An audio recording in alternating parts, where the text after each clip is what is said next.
Melania offers readers an insight into her life and experiences as the First Lady of the United States from 2016 to 2020. In her memoir, she recounts her journey from her childhood in Slovenia to her time in the White House. The book delves into her thoughts on the challenges and successes she encountered while managing her responsibilities and priorities during her tenure. With unique anecdotes, the memoir sheds light on the complex and often demanding role of a First Lady in the current political climate. Melania Trump's memoir was released on October 8, 2024, right before Trump's third presidential run after his 2020 loss to Biden. It's pretty common for former First Ladies to write memoirs, but the timing of hers, just weeks before the 2024 election, has people questioning its purpose. In the book, she states her support for abortion rights, which some think could be her way of distancing herself from Trump or trying to soften his anti-abortion stance for the campaign. When Trump was asked about her views, he said he hadn't read the memoir but encouraged her to write from her heart. The memoir hit #1 on Amazon before it was even released and became a New York Times bestseller. It sold 85,000 copies in its debut week, which is good, but it pales in comparison to Michelle Obama's Becoming, which sold 1.4 million copies in its first week and over 11 million by the next year. In her memoir, Melania Trump shares her journey from her childhood in Slovenia to becoming the First Lady of the United States. She talks about the risks she took to make a name for herself in modeling and business, her first meeting and blossoming romance with Donald Trump, and the significant changes that came with stepping into the political spotlight. Melania initially gained fame as a successful model and later became the first naturalized U.S. citizen to hold the title of First Lady. Besides her modeling career, she also launched jewelry and luxury skincare lines. This memoir is her first book. Melania Trump, originally named Melania Trump, was born on April 26, 1970, in Novo Mesto, Slovenia. Her father, Victor, transitioned from being a driver in the Yugoslavian army to managing car dealerships, while her mother, Amalija, worked as an artist and pattern maker. This artistic background helped shape Melania's lifelong love for fashion, a passion she shared with her older sister, Ines. When she began her modeling career, Melania adopted the Germanized name Melania Naus and later took the name Trump after her marriage. Her parents kept their original Slovenian surname. Melania challenges the idea that her childhood was bleak or deprived, instead describing it as happy and enriching. Although she grew up in Slovenia during the aftermath of communism and the Cold War, she found her childhood in the picturesque town of Sevnica to be stable, allowing her to explore her creativity and cultural interests. Her family often traveled to the Dalmatian coast of Croatia and other parts of Europe, which expanded her perspective. Melania attributes her strong values, such as creativity, a commitment to family, and the importance of financial independence, to these early experiences and her parents' focus on hard work and dedication. Melania shares that her modeling career started early, as she modeled her mother's designs on runways in Belgrade as a child. However, during her teenage years, she chose to pursue a formal education in industrial design at the Secondary School for Design and Photography in Ljubljana, where she could blend her passions for art, graphic design, and fashion. Eventually, she shifted her focus again, this time aspiring to become an architect. In 1987, Melania had a chance meeting with photographer Stane Jurko that kick-started her professional modeling career. By 1992, when she was 22, she was juggling her architecture studies with part-time modeling. That year, encouraged by her sister Ines, Melania entered the Look of the Year contest in Portoroz. She finished in second place, which earned her a contract with the Milan-based agency RVR, leading her to decide to pursue modeling professionally instead of continuing with architecture. Melania moved to Milan but felt unfulfilled with RVR. Wanting to explore better opportunities, she arranged a meeting with Ricardo Gay, who managed one of the top modeling agencies in the industry. After he agreed to represent her, her career took off, enabling her to travel and model for luxury brands worldwide. After 2 years in Milan, she relocated to Paris, where she met Paolo Zampalli, co-owner of Metropolitan Models, who offered her the chance to work in New York City. In the 1990s and early 2000s, Melania's modeling career coincided with a wave of Eastern European models entering Western fashion markets following the fall of the Iron Curtain. While she had a successful career, she didn't achieve the same level of fame as some of her contemporaries, like Eva Herzigova, Karolina Kurkova, and Anya Rubik, who gained widespread recognition through high-profile campaigns and magazine covers. Despite relishing her glamorous lifestyle and financial independence, Melania has acknowledged facing frequent rejection and harsh criticism in her modeling career, which demanded a strong sense of confidence, resilience, and determination. She observed that some of her peers struggled with issues related to drugs and excessive drinking. Proud of her ability to stay true to her values and ambitions, Melania highlighted the importance of professionalism and a positive attitude while navigating the temptations of the industry. Melania's life in New York City took a significant turn when she met Donald Trump. In September 1998, after returning from a trip to Paris, a friend invited her to a party at the Kit Kat Club during Fashion Week. There, she was introduced to Trump and was immediately struck by his charm and laid-back demeanor. Despite the lively atmosphere, Melania felt captivated by how focused he was on their conversation, making her feel like the center of his attention. When Trump's date stepped away, he asked for Melania's phone number, but she declined, suggesting instead that she take his card with a promise to call. He agreed and wrote his number down for her. This encounter left a strong impression on her, and she found herself thinking about Trump during a Caribbean photo shoot the following day. After returning, she decided to call him, and their enjoyable conversation led to a first date, a drive to Trump's property in Bedford, New York. Melania was impressed by his down-to-earth nature despite his success and felt an instant connection with him. Melania shares that their courtship moved quickly, with the couple enjoying each other's company at various events and private outings. Despite the public scrutiny surrounding their relationship, she emphasizes that they tried to keep their lives private. They discovered common interests, such as a love for Elvis Presley and Elton John, and enjoyed attending theater shows, sports events, and watching movies together.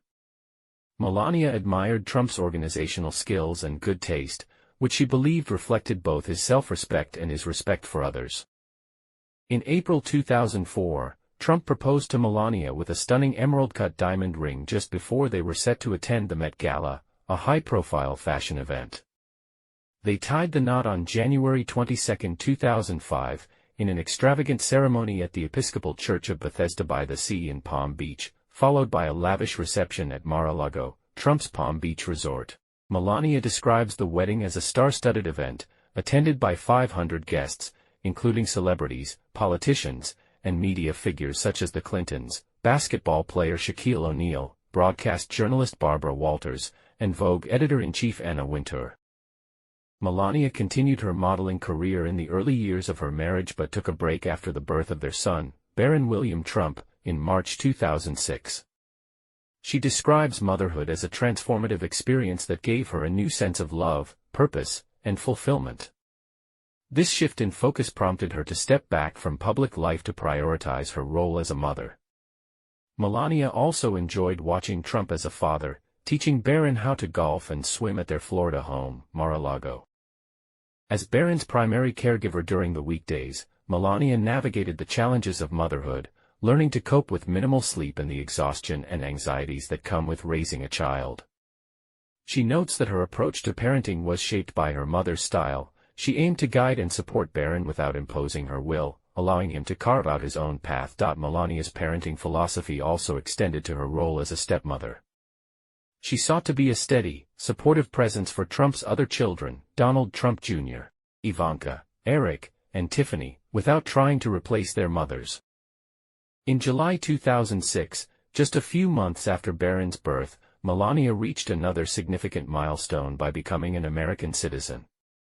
She describes the process as challenging, filled with extensive paperwork and legal complexities. Through her experience with the immigration system, Melania gained insight into the struggles that others face when seeking citizenship, including the time-consuming research and documentation required. She later reflected on this journey during a speech at a 2023 naturalization ceremony at the National Archives, where she emphasized the responsibilities and opportunities that come with being an American citizen. As Barron started school, Melania found more time to explore projects beyond motherhood. In 2009, drawing on her passion for design and fashion, she launched a jewelry line with QVC, the television network and shopping channel. Melania notes that the Melania timepieces and jewelry sold out quickly and remained popular for 3 years, although the success of the initial launch and ongoing sales statistics couldn't be verified. She considers her jewelry line a symbol of her financial independence. Following the success of her jewelry, Melania was approached by New Sunshine in 2011 to develop a high-end skincare line, a project she was excited about due to her interest in skincare from her modeling days. New Sunshine, based in Indianapolis, is known for manufacturing and distributing tanning and skincare products under various brands, and has worked with other celebrities, including the Kardashians. With New Sunshine, Melania helped create the Melania Caviar Complex C6 line. Despite a promising start and positive reception, the partnership faced challenges due to internal disputes at New Sunshine, which halted distribution. To address these contractual issues, Melania pursued legal action, and the court ultimately ruled in her favor, affirming the legitimacy of her contract and awarding her a settlement. Melania shares that they thoughtfully considered Trump's decision to run for president, discussing its impact on their family and the increased public scrutiny that would come with it. Although she had initial hesitations, she ultimately supported his choice, believing in his vision for the country. On June 16, 2015, Trump announced his candidacy, and the iconic image of him and Melania descending the Trump Tower escalator marked their shift from the worlds of celebrity and fashion to politics. Acknowledging the changes this new chapter would bring to their lives, especially for their young son, Barron, Melania committed to supporting her family during this transition, despite the heightened media attention. As Trump's campaign gained momentum, particularly after he secured the Republican nomination in May 2016, Melania faced intense scrutiny. Her role at the Republican National Convention, where she was accused of using plagiarized material in her speech, underscored the need to actively manage her public image. Throughout the campaign, she endured relentless media attention, including the resurfacing of nude modeling photos and false allegations about her past, which she describes as revealing the predatory nature of media coverage. To protect her reputation, Melania successfully sued publications, including the Daily Mail, for spreading misinformation. She felt immense pride when the family realized Trump had won the election and remained determined to shield her family, especially Barron, who was just 9 at the time, from unnecessary media scrutiny. Melania approached this journey with a strong sense of duty, committed to supporting her husband and contributing to his vision for the country. In her role as First Lady, Melania focused on various initiatives and priorities, including her advocacy for cyberbullying prevention, children's well-being, and her involvement in hosting White House events and renovations. She launched the Be Best campaign on May 7, 2018, during her second year in the White House, aimed at promoting children's well-being, online safety, and addressing opioid abuse. The campaign's emphasis on cyberbullying was particularly personal for Melania, as she had experienced online harassment of her son, Barron. Before launching Be Best, Melania dealt with a difficult incident when a video suggesting Barron might be autistic was shared by TV personality Rosie O'Donnell. Melania's lawyers demanded its removal, clarifying that Barron's clapping and yawning were typical behaviors for a tired 10-year-old. Additionally, after Barron faced criticism on Inauguration Day, Chelsea Clinton, who understood the pressures of growing up in the White House, defended him on Facebook. Her post, which asserted Barron's right to be a kid, garnered over 136,000 reactions and 11,000 shares. As part of the Be Best campaign, Melania engaged in discussions with tech companies like Facebook, Google, Amazon, Snapchat, and Twitter to explore ways to enhance online safety and reduce cyberbullying. She also collaborated with organizations such as the Family Online Safety Institute and the National PTA Legislative Conference to expand the campaign's reach, focusing on educating parents and children about safe online practices and creating a healthier digital environment for young people. To address the issue of opioid abuse, the campaign aimed to raise awareness of the epidemic's impact on families. Melania visited organizations like infant recovery centers and participated in discussions with addiction and recovery experts to help reduce stigma and promote education on prevention and recovery. However, the Be Best campaign faced criticism regarding its name, with some questioning its clarity and grammar, as well as perceived contradictions with President Trump's often inflammatory social media behavior. Despite these challenges, Melania emphasized that the campaign was a top priority for her, highlighting her commitment to promoting respectful communication and ensuring the safety of children. As First Lady, Melania took her responsibility to host and manage White House events very seriously, paying meticulous attention to detail. She cited the state dinner for French President Emmanuel Macron and his wife, Brigitte, as a prime example, personally overseeing every aspect, from decor to dining, and blending both French and American cultural elements through her choice of designers. Melania's role extended to planning a variety of events, including the Governor's Ball and International Women's Day, where she hosted a luncheon and spoke at the International Women of Courage Awards ceremony to raise awareness of global women's issues. Holidays were especially busy, with events organized around Easter and Thanksgiving, and Christmas preparations starting as early as July. On Valentine's Day, she made a heartfelt visit to a children's hospital, engaging in crafts and sharing treats with the young patients. Melania also led White House renovations in collaboration with designer Tam Kanalakam, aiming to strike a balance between historical preservation and modern updates. This included refreshing wallpaper, reupholstering furniture, and overseeing the design and construction of a new tennis pavilion. She also coordinated updates to Camp David and improved the White House Rose Garden by adding a new walkway for better accessibility and enhancing the irrigation system. Melania expressed that these efforts reflected her commitment to enhancing the beauty and functionality of these historic spaces for future generations. It's common for First Ladies to collaborate with decorators on grounds and renovation projects. For instance, Michelle Obama worked with Michael S. Smith on the private quarters and introduced a kitchen garden on the southeast lawn. However, some of Melania's projects, particularly the renovation of the Rose Garden and the construction of the tennis pavilion, faced criticism. A tweet showcasing the progress on the pavilion drew backlash for seeming insensitive during the global pandemic and following Tennessee tornadoes. The Rose Garden renovation, which involved removing 10 original crab-apple trees, also sparked debate over changes to its iconic layout, although some supporters praised the updated garden for its elegance and accessibility. In May 2017, Melania embarked on her first major international trip alongside President Trump, traveling to Saudi Arabia, Israel, Rome, Belgium, and Sicily. During this journey, she engaged with international leaders, meeting figures like King Salman in Saudi Arabia and Pope Francis at the Vatican. She also visited significant cultural sites, including the Western Wall in Israel. Melania's diplomatic role extended to attending a state banquet with Queen Elizabeth II in London and a sumo wrestling tournament with Japanese Prime Minister Shinzo Abe in Tokyo, reinforcing international alliances and showcasing her involvement in cultural diplomacy. In October 2018, Melania undertook a solo trip to Africa as part of her Be Best initiative, which aimed to spotlight global issues affecting women and children. In Ghana, she visited the Cape Coast Castle, a historical site linked to the transatlantic slave trade, emphasizing the need for historical awareness and reflection. Her visit to Chipula Primary School in Malawi highlighted the urgent need for educational resources, aligning with her initiative's focus on improving conditions for children. In Nairobi, Kenya, she spent time at the Sheldrick Wildlife Trust, where she interacted with baby elephants, drawing attention to regional conservation efforts and the importance of wildlife protection. Melania highlights her dedication to supporting the U.S. military through her surprise Christmas visit to American troops in Iraq in December 2018, as well as her stop at Ramstein Air Base in Germany. These visits were part of her broader efforts in military and veteran support.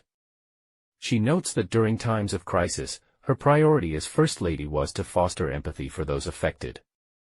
For instance, after Hurricane Harvey devastated Texas and Louisiana in 2017, she recounts how she and President Trump coordinated relief efforts. Similarly, following the Las Vegas mass shooting, Melania visited with victims and first responders. The onset of the COVID-19 pandemic in 2020 marked a pivotal shift for both Melania and the Trump administration. After first learning about the novel coronavirus in December 2019, she watched as it spread rapidly from China to the U.S. She points to the establishment of the White House Coronavirus Task Force and President Trump's travel ban from China as crucial, life-saving measures.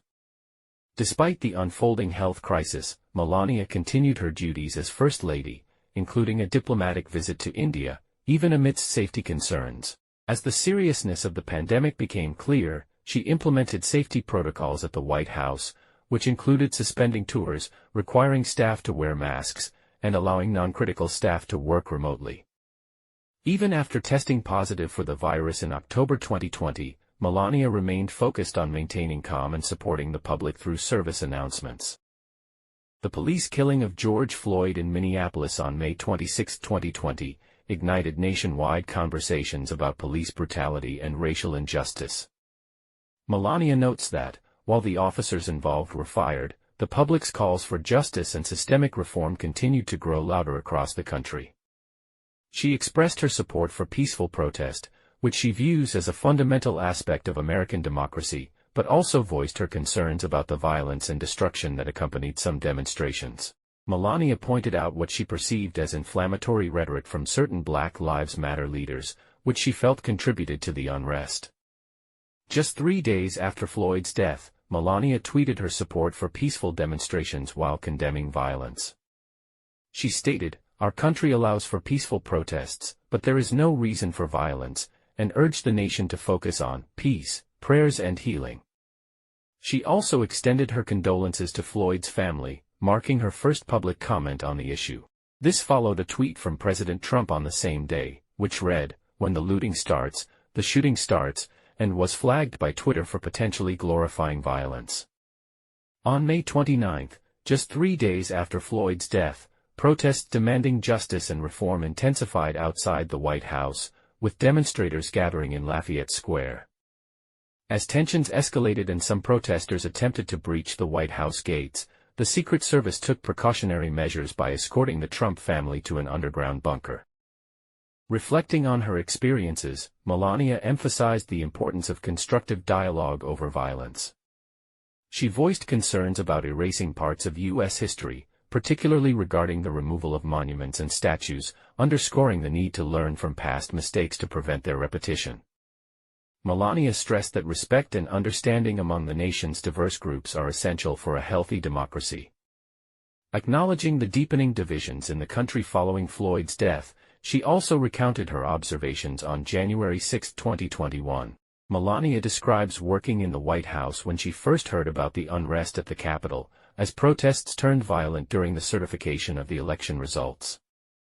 Initially unaware of the situation's severity, she later received a message from her press secretary asking if she wanted to publicly denounce the violence.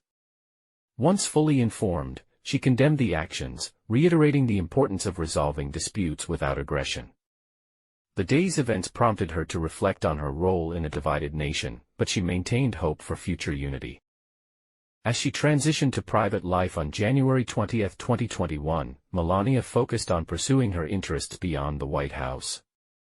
Grateful for her experiences as First Lady, she embraced the opportunity to shift from policy-driven work to action-oriented initiatives, particularly through Fostering the Future, a Be Best initiative. Funded primarily through her blockchain-based business ventures, this program aims to equip foster youth with skills for stable employment and financial independence, addressing challenges such as low educational attainment and high unemployment. A significant turning point for Melania came with the FBI's raid on Mar-a-Lago to recover classified government documents. She viewed this as a violation reminiscent of her childhood under a surveillance state, raising her concerns about government overreach and privacy rights. In the memoir's closing pages, she reflects on the July 13 assassination attempt on Donald Trump during a rally in Butler, Pennsylvania. Upon hearing the news, Melania felt an immediate concern for Trump and worked to comfort their son, Barron, as uncertainty surrounded Trump's condition. This incident underscored the constant safety concerns tied to their public lives and highlighted the bravery of those who protect him. On that day, a 20-year-old shooter named Thomas Matthew Crooks opened fire from a rooftop, tragically killing one spectator and injuring 2 others before law enforcement fatally shot him. Trump suffered only a minor wound to his ear, marking this as the first of 2 assassination attempts during his 2024 campaign. In the wake of the Butler shooting, Melania questioned why law enforcement hadn't arrested the shooter prior to Trump's speech. She also pointed to the rhetoric from Democrats and the media, suggesting that labeling her husband a threat to democracy fostered an environment that emboldened those wishing to harm him. Melania concludes her memoir with a public letter to the American people, urging unity over division and expressing gratitude to those who protected Trump while extending sympathy to the victims. She advocates for compassion and understanding beyond political divides, leaving readers with a call for national healing at a critical moment, emphasizing respect and unity as essential for a better future.